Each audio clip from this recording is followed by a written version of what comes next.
कोई पार्टी अकेले लड़ेगा ना तो अकेले सरकार बनाएगी आरजेडी।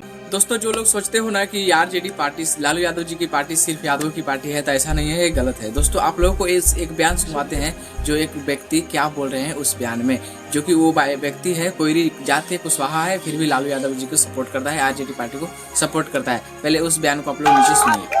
जात कहीं नहीं है, हम कुशवाहा कोयरी है, सम्राट चौधरी को नहीं। दोस्तों, उस बयान जो आप लोग सुने, दोस्तों ऐसा नहीं है कि आरजेडी पार्टी को सिर्फ यादव लोग ही सपोर्ट करता है। कई सारी जातियां हैं, जैसे कि डीश जात भी हो गया, और कई सारे जैसे कोयरी कुशवाहा भी आप लोग के सामने स्क्रीन पे दिखाई दे।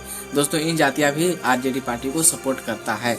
दोस्तों, ऐसे में हम जातिवाद नहीं कहेंगे आरजेडी पार्टी को। कुछ लोग जातिवाद बोलते हैं आरजेडी पार्टी को, और इसी वजह से सपोर्ट नहीं करते हैं आरजेडी को। तो आज आप लोगों को बतला देना चाहते हैं कि आरजेडी पार्टी सिर्फ यादवों की पार्टी नहीं है, आरजेडी पार्टी को दूसरी जात भी सपोर्ट करती है। दोस्तों, आप लोगों को क्या लगता है हमारे कमेंट बॉक्स में कमेंट में जरूर बताना।